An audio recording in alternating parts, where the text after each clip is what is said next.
winner na winner itong ating pet na makakasama ngayon dahil out of 131 corgis, 1,592 herding dogs at 55 herding dogs breed winners ay siya ang itinanghal na world winner. Tingnan mo naman ang ganda ng ngiti niya, di ba?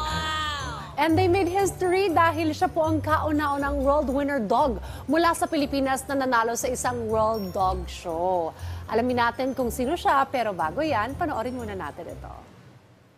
Napaaw-aw-aw at clap-clap-clap ang buong mundo sa galing ng Pinoy Corgi na si Dalbong.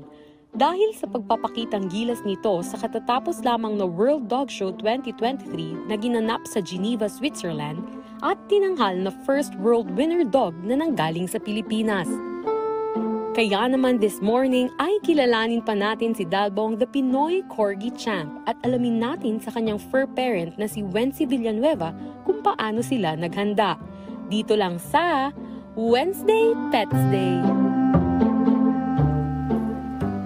Kasama nga natin ngayon, live na live dito sa studio, si Dalbong at ang fur parent nito na si Wency Villanueva. Magandang umaga sa inyo and welcome sa Rise and Shine Pilipinas. Congratulations sa inyong pagkamasalo. Congratulations! Thank you. Grabe. Bakit Dalbong ang kanyang pangalan? Actually, yung Dalbong na pangalan, galing siya sa Korea talaga eh. Kasi this dog is bred sa Korea talaga. Doon siya galing, imported talaga siya. Pero race and pusong Pilipino talaga to sa Dalbong. Kasi Pilipino yung mga nagpalaki talaga sa kanya. And meron din siyang trainer before na based sa Korea. And yung Dalbong na name, galing siya sa fictional character sa Korea na action star. So talagang bagay na bagay sa kanya yung name kasi male, lalaki. So yung itsura niya, Dalbong yung name niya. Very cheerful siya. O, tingnan mo naman, nakasmile lang siya. As a naturalized dogtizen. Yeah. Pero usually sa mga dog shows, gina-judge sila according doon sa breed standard. So, Yes. alam ko medyo intricate, no, yung breed standard. Pero tell us more, paano ba yung naging pag-judge dito? At paano rin syempre nahuhubog ang iyong Dalbong pagdating sa kanyang katawan, sa buntot, balahibo? Go ahead. Actually, lahat ng aso, yung mga pure breed dog, meron siyang kanya-kanyang sariling breed standard talaga. So doon nagba-base yung mga judges natin kung paano nila madadetermine kung sino yung pinaka-best quality one talaga. So, una, chine-check dyan, sir and ma'am, yung ear set, yung pace. Actually, pati yung ngipin. Kailangan i-open like parang ganyan. Yeah, so, then yung mga front nila and rear, chine-check and structure. Sa Corgi naman, meron din tayong mga Corgi na merong tail at without tail. So, based sa standard natin, with or without tail, pasok naman siya sa standard. So, may mga country lang talaga na hindi allowed mag-duck ng tail. And sa Philippines, we are allowed naman to duck the tails ng Corgi. Paano naman kayo nag-prepare sa inyong pagsabak sa World Dog Show sa Switzerland? Actually, napakatagal ng preparation namin. Kasi bago kami pumunta ng Switzerland, nag-join pa kami ng local dog show. And sumasali din kami sa around the Asia ng mga dog show. So, yun na rin yung way ng training namin and preparation to socialize yung dog sa mas maraming tao. And we make sure na yung diet niya is okay, may proper training, exercise, and yung grooming, no? Yun yung isa sa mga kailangan chine-check talaga namin palagi para make sure na presentable yung dog and inside the ring. Parang beauty pageant. Parang beauty Yes, pageant. parang beauty pageant talaga siya. Nakikita ko yung mga videos sa Ayun, Ako naman nakikita ko yung sarili ko sa kanya sa mga pageant. So, very artist siya. Talagang alagang-alaga na kanyang manager/fur daddy na si Wency. Pero aside doon sa pagkapanalo niya sa Switzerland, ay nanalo na rin before si Dalbong sa iba pang dog shows. Can you tell us the details about this and may nakaplano bang dog show na dapat salihan in the future? Yes, actually, Dalbong is the current #1 Pembroke Welsh Corgi in the Philippines under Philippine Canine Club, Inc. And 3 months ago, nanalo din kami sa Thailand sa Impact Dog Show, which is one of the biggest dog show in Thailand. Ayun yun, yung may plato. Ayan yung nakuha namin. And sa Buti na ba Vietnam, binabasag ni Dalbong? ayun din, naka-display talaga siya. Tsaka alam niya na hindi pwede. And yun nga, yung World Dog Show, yun yung pinaka-latest namin na nasalihan. And after siguro ng mga ilang weeks or months, we will compete again sa mga local show. And next year, we are planning to join Craps Dog Show, which is sa United Kingdom. Wow! Bongga naman ito.